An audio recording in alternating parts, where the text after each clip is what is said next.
Welcome to the Brofessional Development Podcast. Listen to the guys discuss business and personal development, covering all your favorite highlights. Enjoy the laughs as the guys try and keep it easy going, yet provide the substance you crave. And now, the Brofessional Development Podcast. Hey everyone, what is up? This is Dan. You're listening to the Brofessional Development Podcast. Joined here with Colin and Brad. We're missing Matt and Bobby today. What's up, guys? How's it going, man? Good. How's your week? Anything crazy going on? Hectic as usual. You know how it goes. Yeah. So before I dive in real quick, I just want to thank everybody that does listen to the pod.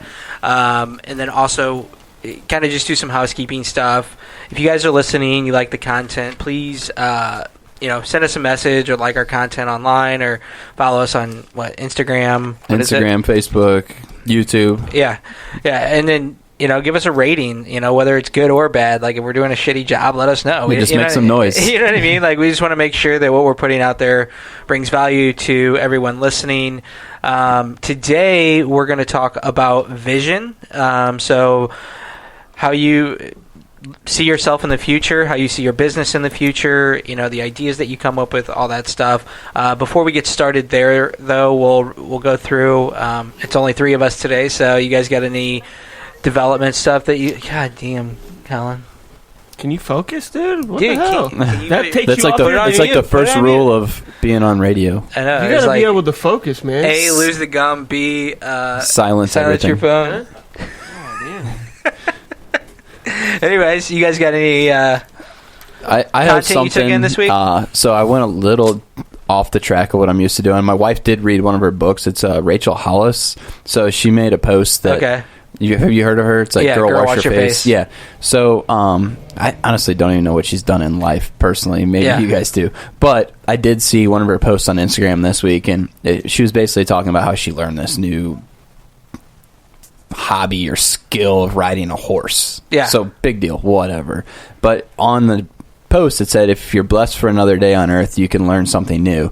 And that was something I was always told, like, throughout my whole life by people, was the day you quit learning something is the day you should be in the grave. So I thought that was interesting. And like, it's something that's so simple. Like we've talked about this before. A lot of these influencers just say super simple things over and over and over that most people are just blinded by. Right. Do you ever feel like, I always feel like sometimes they come off as like Captain Obvious. Yeah, like, and I think that is. Yeah, it's I wake up early and work out. That's the thing is, like, I email or I text or called, or I don't know what the fuck I did, but I reached out to Brad and we get a daily, blog post, and to me it was kind of like, isn't this stuff common sense? Yeah. To a degree, because I think that a lot of the content that we take in is repetitive, just different deliveries between the influencers. Exactly. But yeah, in terms of like learning new things, I think like Zuckerberg, he tries to learn a new skill every year. That's like his New Year's resolution every year.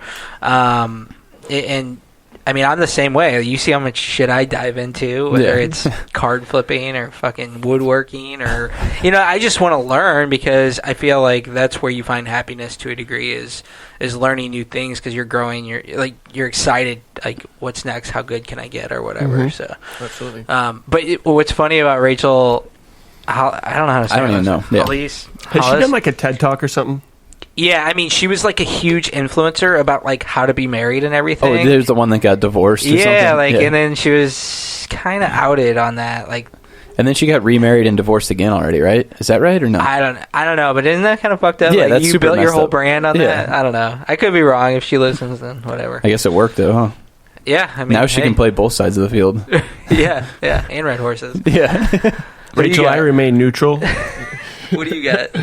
I don't really have anything new. I think the only podcast I listened to this week was Joe Rogan and Roy Jones. And I like listening to Roy Jones and Mike Tyson talk, hearing about how they grew up, and they're just tough guys, so. Yeah, that's really it though. I finished the book that I was reading, the John Wooden book. And I don't know. I was gonna say, if anybody wants to read it, or if anybody wants to dive in, it's a really good book to kind of show you the roadmap of a principle-driven life. It's pretty good. It's like the perfect book to sit on top of your toilet, honestly. Yeah. Read every once in a while. It's broken down into like small sections, like 2-3 page sections, so you can sit down and drop a deuce and read. Take in some good content. Kind of what I've been doing at work. Some. Yeah, it's what I've been doing at work. Yeah. How much do you think you get paid to take shits every year?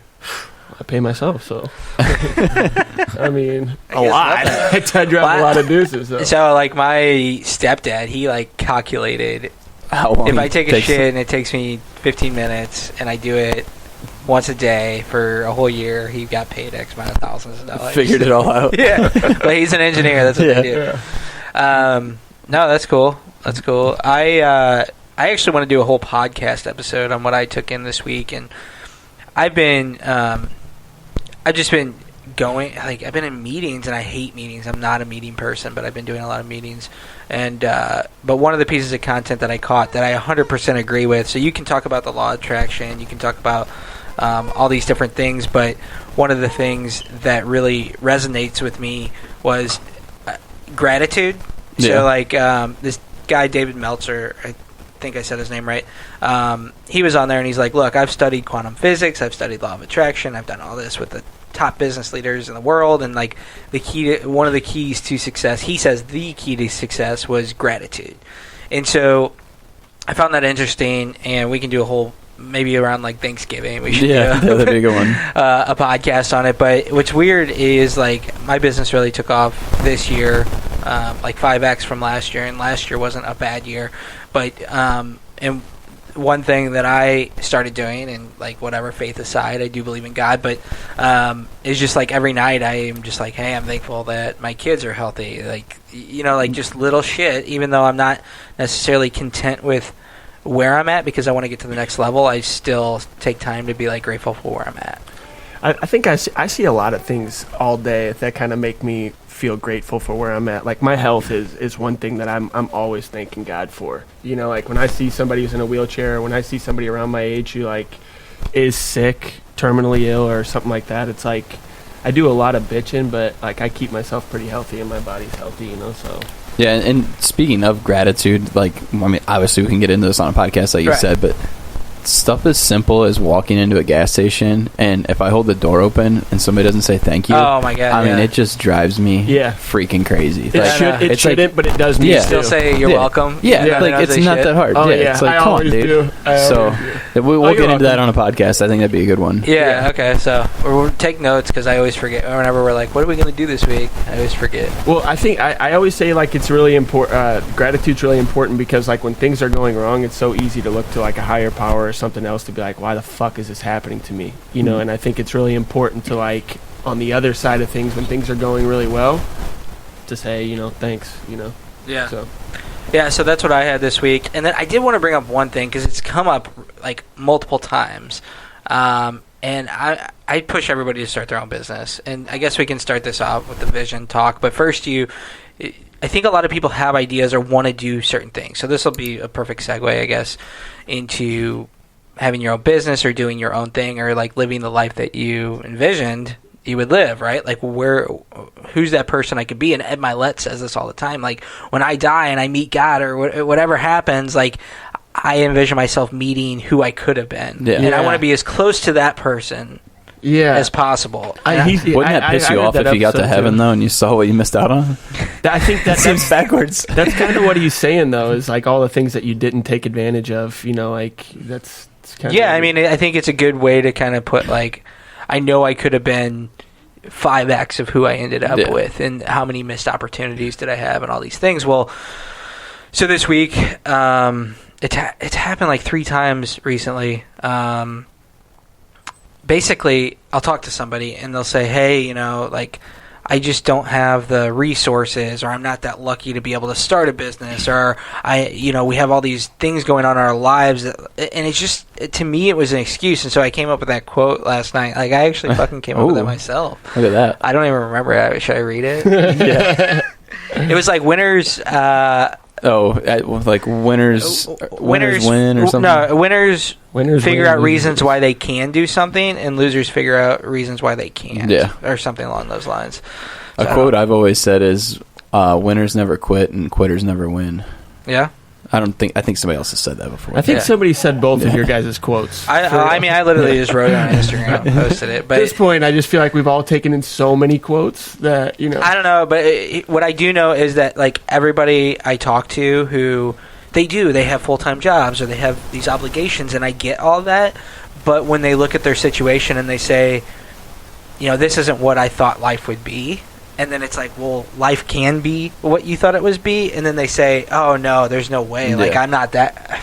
Not with that attitude. Not everybody can do that. Not everybody can start a business. Not everybody has the time, or and so I just sort of ran into that like 3 times in the last week, and that's why I think vision's important, because I think that looking back when we're kids, I mean, when you're a kid, it's like, what do you want to be when you grow up? My son said he wants to be a marshmallow man.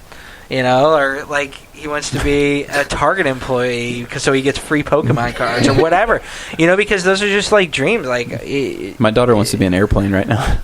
Exactly. So it's like what seems awesome, But maybe one day she could be an airplane. Who knows? Put a suit on and all of a sudden you're an airplane. Exactly. And so that's the thing, is like, I think that as we get older, and reality starts happening, like, how do you not get distracted from what your vision of life was, So that's one question I had for today. And I think that is a good transition for, like I always do, I Google what is vision. Obviously it comes up with like your eyesight, but I went to like what I thought translated to us for this episode the most, which was a thought, concept, or object formed by the imagination. It's just like our kids are imagining these things. Right. I mean, to me, it is endless nowadays of what you can do or become. So it's funny that you said that, and really? It's kind of what the definition is in all reality. I'm kind of like a Merriam-Webster That's myself.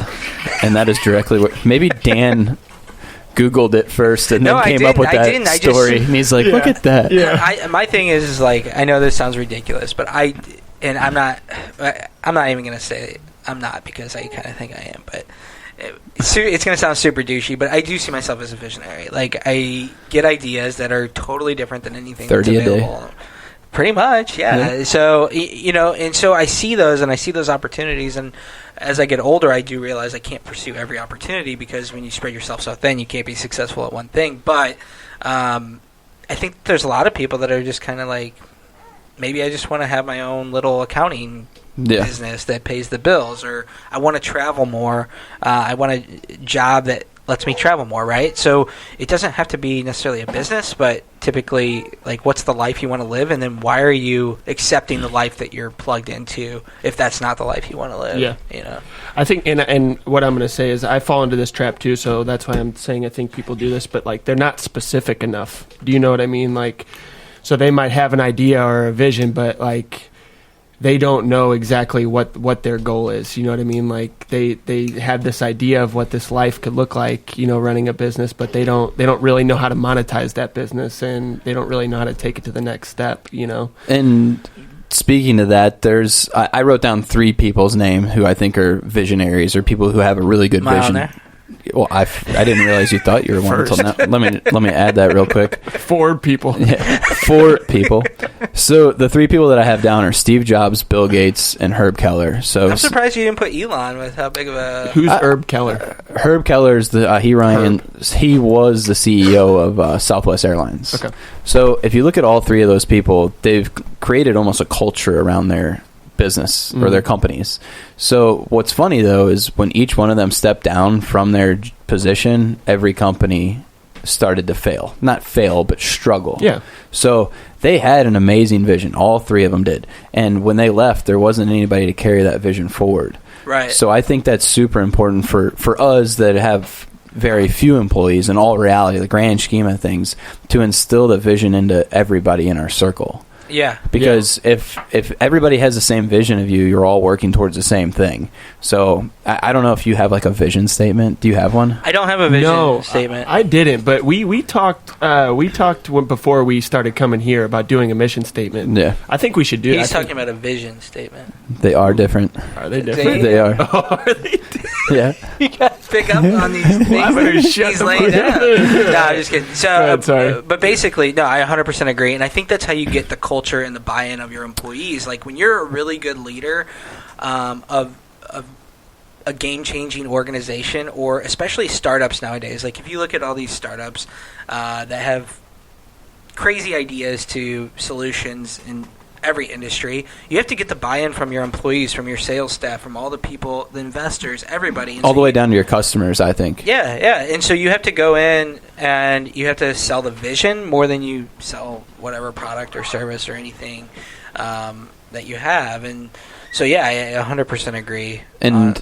I just finished the book Start With Why, which I've talked about on here before. But if you read that book, to me, that correlates perfect to the vision, because it's just, that's basically the thing of why, or what, of your vision, essentially. Right. So why are you doing all these things? Why are people buying your product? Not what are they buying it for? Because a computer is a computer, or a plane ticket's a plane ticket. Why are you choosing, say Southwest over Delta, or right. Yeah. And they all have different visions. Like, Richard Branson's airline, he wanted to bring a certain type of experience. And so that's the thing. Like, Colin one time had a business idea, and he didn't want to tell me what it was. And what did I say? It stuck with me, for real. You said, dude, you have to understand, if you give me this idea, I have to have the time to put into it and develop it. And, that's what, I can't just steal your business overnight and go become a success with it. You know what I mean? Yeah. That hit me. And not too long before that, Ben had said something like, I don't remember what we were exactly talking about, but I was telling him about something. And I said something would be easy. And he had said, well, if it's easy, it's probably not worth it. You know what I mean? Right. And that's the truth. He probably didn't even realize that he said it. But I walked away from the conversation. I was like, no shit. I was like, I need to watch what I say.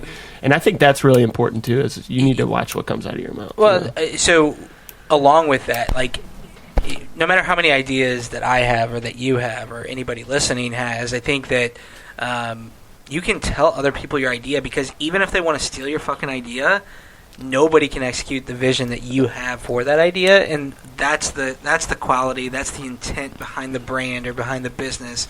That's where you actually build something of substance, because anybody can hear an idea, oh yeah, that sounds good, and they're going to build, let's say they build it, it's going to be completely different in the long game than what you would have built, because you have the vision. And I think, looping back to those guys, you can instill the vision, but nobody will have the vision. Exactly. You got to find somebody to carry the torch as good as you can, because there's nobody that has the vision that's in both our brains. Right. So that's what's interesting about, succession of CEOs or owners of businesses, because, there could be a super successful business that just absolutely tanks when somebody takes it over, because they just don't have that vision. Well, that's the thing. So if you look at family-owned businesses, there's and man, I wish I would have had this in front of me, but there's a statistic that says basically first generation, down, there's a 50% failure rate, and when it gets to the third generation, third generation's almost 100%. Yeah, it's crazy, and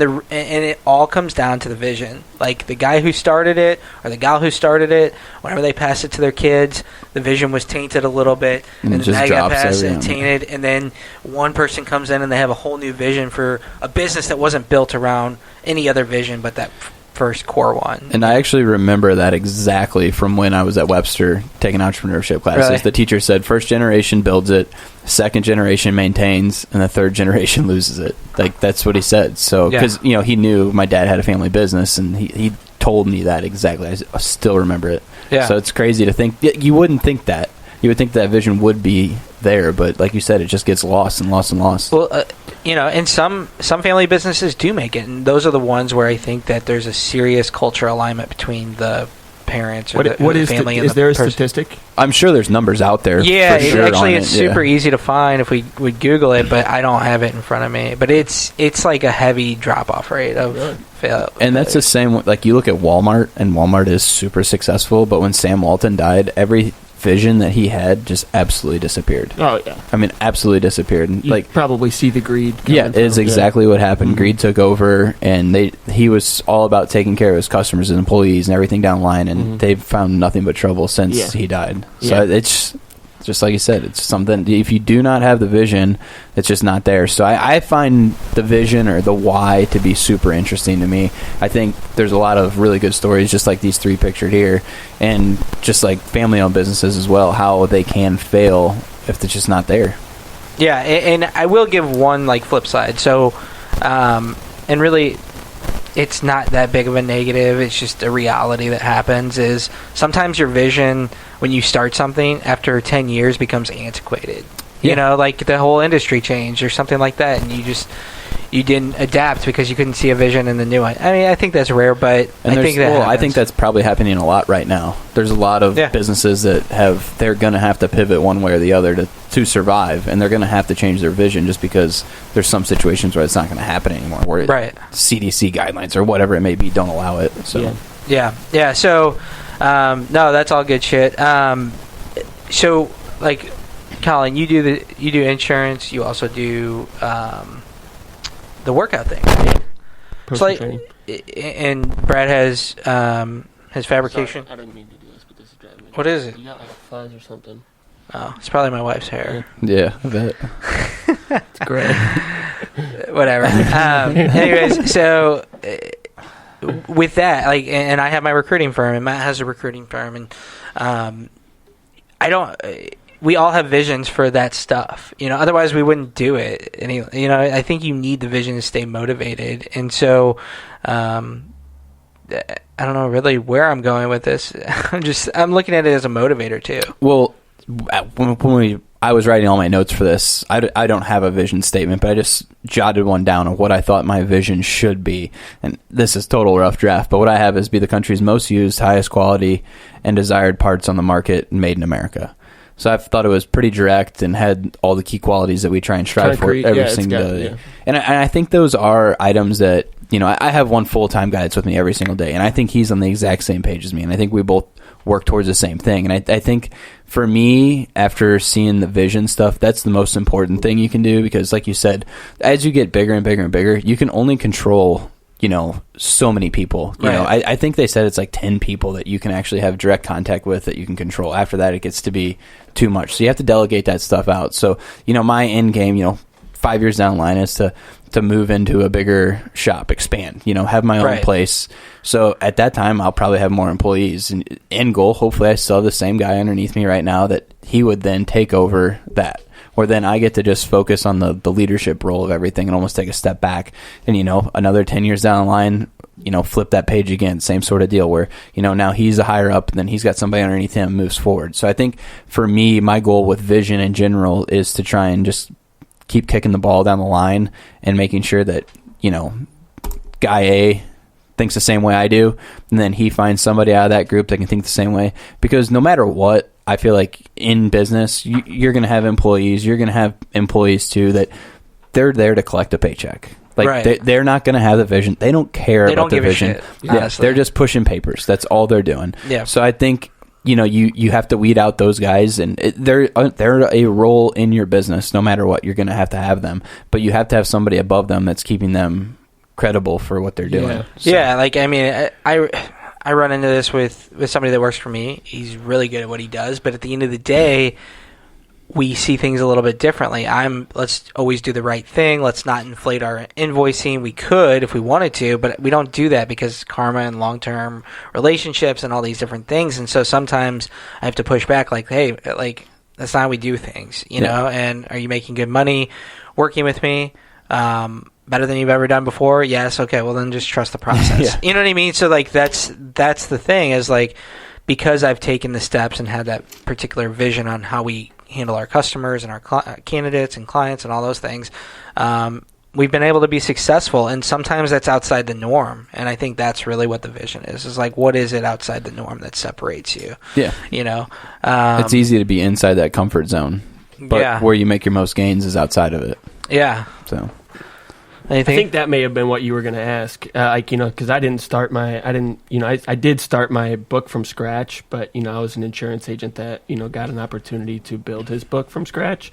So for me, it was just like there's an insurance agent for every Walgreens that's on every corner of St. Louis, you know, like, so what sets me apart? You know, why do people want to do business with me? And that's how I go about my business. But I think that, like, you also probably have a vision of, like, who's your ideal client and all these other little things that other insurance people don't have. And then, you know, I think that some people who start with a vision and they start working outside that vision, they start failing because they're like, let's say you're unfulfilled. You're not. Well, I'm just like, let's say I just started working with the top mortgage companies in the United States. Like, that was never my vision. My vision was to help the small mortgage companies. And it sounds great to pick up these massive clients, but that's not really what I wanted. And then when the demands of those big companies take away from your vision because you're not able to work on the little companies that you started the business to support, that's when everything starts to fall apart. And I completely agree with that focus that you're saying right there. To me, I've always had the thought of, you can have one big fish or you can have 100 little ones. I mean,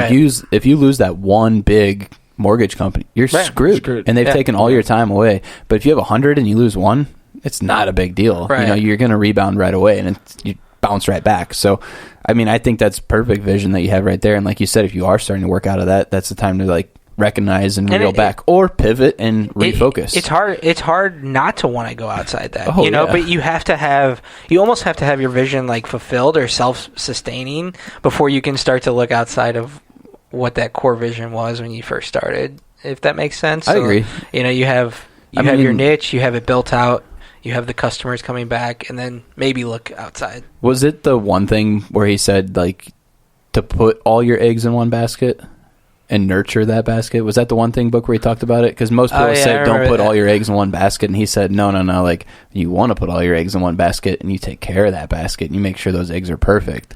So it's kind of the same sort of concept. That was either the One Thing or 7 Habits. Maybe it was 7 Habits, So it's interesting. I remember that, but I forget it. It's backwards from what you think it should be, but when we're talking about it this way, it makes sense. Yeah. So I mean, since we only have 3 guys today, I mean, it's not a super long podcast. I guess the last...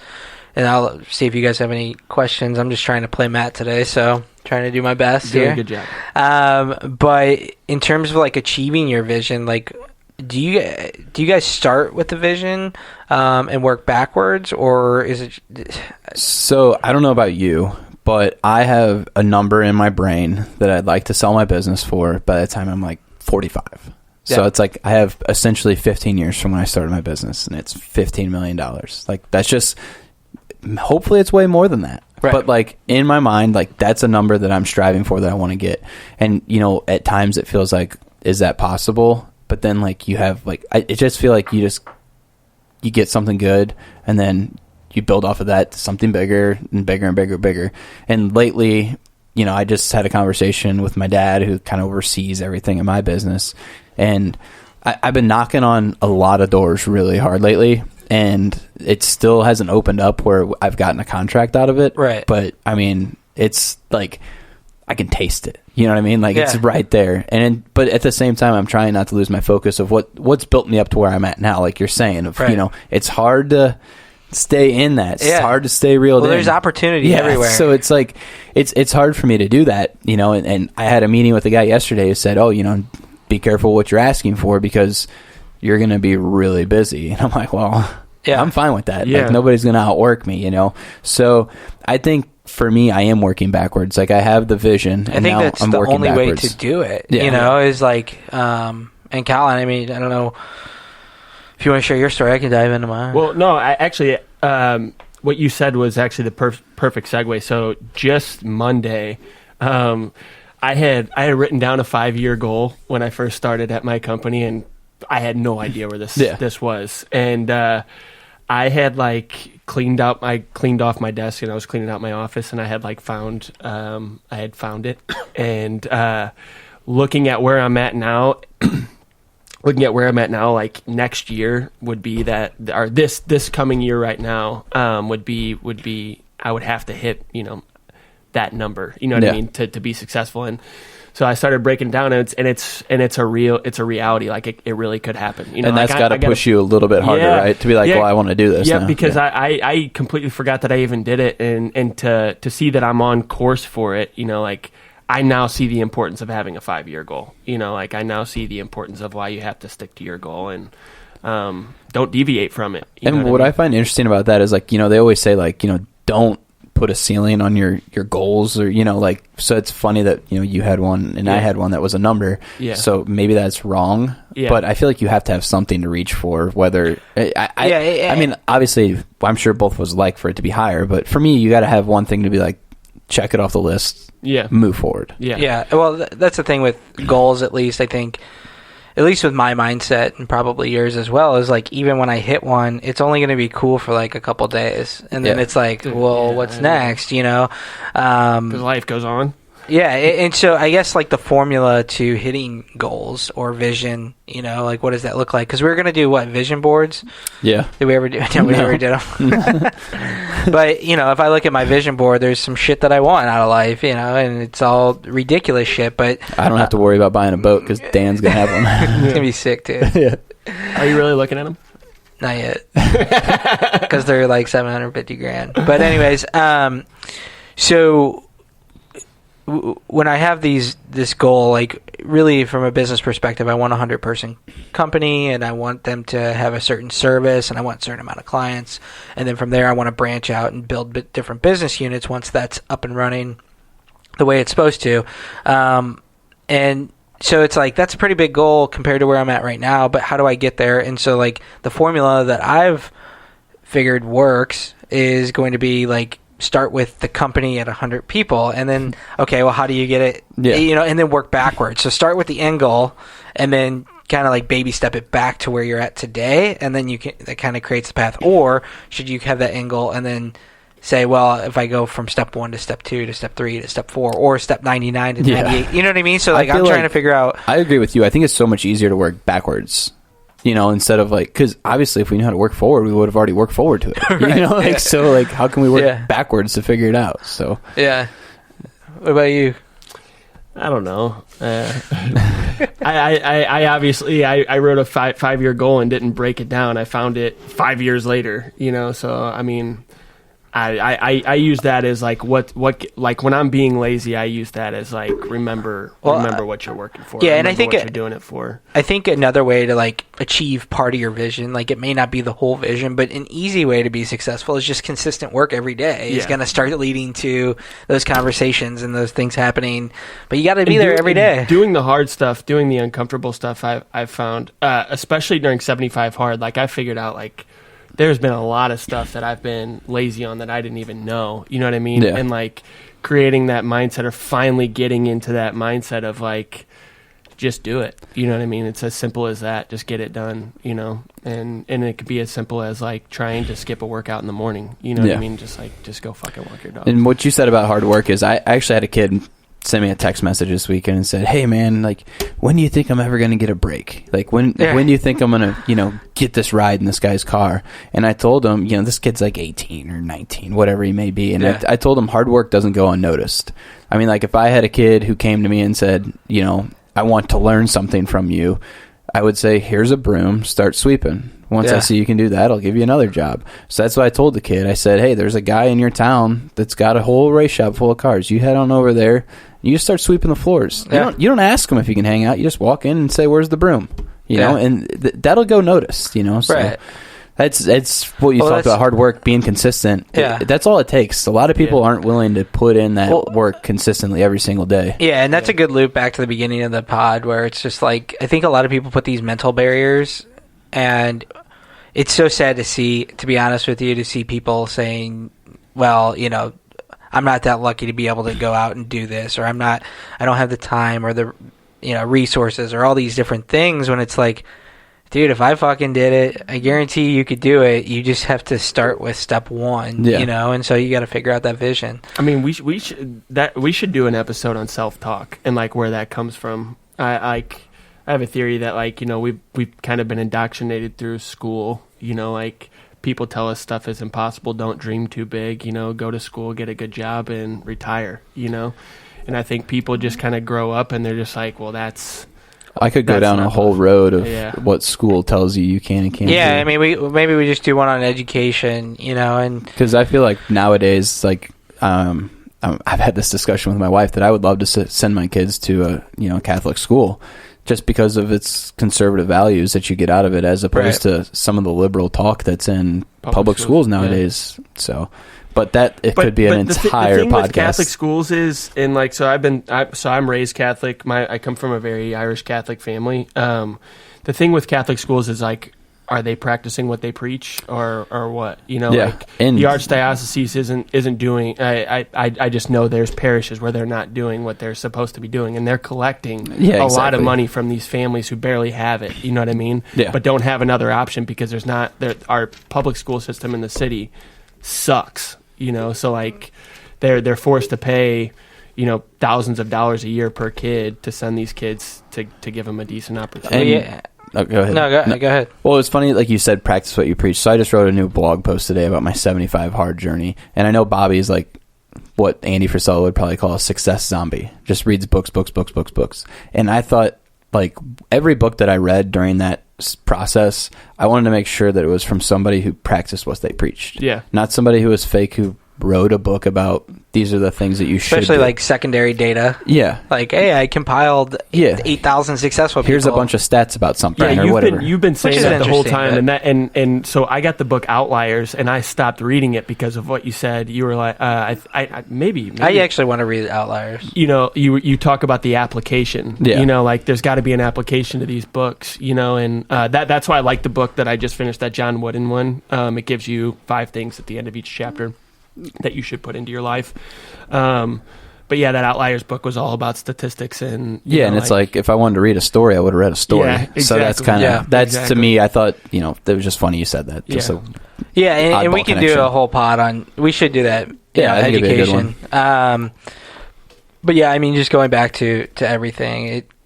Everybody has a vision when they're a kid or whatever. Growing up, like you want certain things out of life, or you see life a certain way, and then it's just so weird to talk to people that you haven't talked to in a while and see how they've changed because life's hit them different ways, or they have chips on their shoulder because things didn't work out the way they wanted to, and they spiral into almost a victim mentality, and when they tell me they can't do something, or like I had some like gift to be able to go do, and what I did, like it bothers me because I feel bad for them that they don't even realize. Yeah. How many more years do we got to our 15-year anniversary or reunion? Like 6 months. Is it really? Or May. Oh, we got some work to do by then, huh? I got some work to do. Dan's all about that action. I missed our 10 years, so it's on now. You're ready. You're ready for the 50. Yeah, so I wanted to go 75 hard. I wanted to go so bad to the 10-year, but I was busy racing. This year, so nobody listens to this that we graduated with, probably except your wife, maybe. Yeah. Well, but anyways, talk some shit on somebody. What's so funny is like we were there, and like these guys, they were like, "We're gonna buy shots for everybody," and they bought like a bottle of champagne. So it wasn't even like real shots. It was like, and they were in like mini shots, basically like. Yeah, they were like the smallest shots ever. And so it was like, are you guys trying to flex? Because if you are, like, this is embarrassing. They both looked at each other like, dude, we're totally getting laid tonight. Yeah. It was just so funny because you go back and, everybody's changed. I mean, I still fucking want to walk in and know that you're the fucking boss, right? You know what I mean? Right. Like I'm, so it's just like, seeing the people that you can tell who's playing fake and who, you know what I mean? You can just all the shit. So I feel like at 15 years, like that'll be the only people who show up are really doing something. One of my visions. I haven't thought about this in a while, but I was always like, I want to have like my fucking 20 year at my house. I think you've told me that before. Like, so whose place is this? And they're like, it's fucking mine, bitch. Dude, I want to see that. I want to see that movie that's in your head because I know there's a vision of what Dan rolls up in like a fucking Ferrari, fucking gold chains, tigers, white Dan tigers. Bilzerian style. Dude, he's divorced with 10 girlfriends. Have you seen what's going on with him? No. He's like, I guess he's under a lot of heat for everything that he's been doing has been fake, obviously. Yeah. But like the numbers are starting to come out, and it's like, holy shit, this dude was way dumber than you ever thought he could have been. You know? What do you mean? He's had a little bit of fun though. Oh, for sure. Well, I'm sure those girls are like, you know what I mean? He's looking at prison time. time though. I'm pretty Really? sure. Yeah, like because his name is on the company that was like inflating these numbers for these investors to and he was basically taking, you're not allowed to do that. It would be like if I had this company and I had a big name and I was like, dude, give me $1 million. Well, what's so funny is like in like Frisella and Milet, like all these people and Gary Vee and everybody was like, all the fake influencers are going to be coming out of the woodwork like no other because of COVID and everything's crashing. So like Grant Cardone laying off a bunch of people and all this shit. He has an online weed company or something, and I went down a rabbit hole on YouTube. Is it called Blazarian? And this guy was like, perfect name. Guy was like, this dude was losing money during the pandemic, and he owns an online weed shop when everybody's stuck at home smoking weed. Like, how do you lose money? You know, and how are you one of the biggest influencers? Well, his dad was actually worth a lot of money. Yeah, that's where he got it all from. His dad ripped off a lot of people too. I don't know the whole story. His dad was like ran like a big Ponzi scheme. Yeah, but still, if I could roll up to a reunion, like Dan Balzerian, you would. Yeah, gold chains and a helicopter with an AK. 10 gold rings. Yeah. Okay, guys. Well, sorry, I was dreaming for a second. We're gonna post a picture on Instagram of Dan shirtless showing up to the reunion. Dude, you look good today, by the way. I told him that when he walked in. Yeah. It's probably because I don't know if it's the tan or a new hoodie or what. I mean, shower. I think he combed his hair or something. Weight. I'm not sure. I gotta lose a little more weight. I lost 10. There you go. So, but now I'm not doing it with intent. Like I need to go work out. That's the only way. I gotta burn more. Is the faux hawk with intent, or do you just wake up with the faux hawk? I just go like this. That's just natural. Just rolls out of bed and it's already formed. So, all right, guys. No, thanks so much for listening. We have a super special guest coming up. So check us out over the next couple of weeks. Again, if you guys like our shit, please just let us know. Like it, share it, whatever you got to do. You know what to do. That's it. See you later. Peace. Thanks.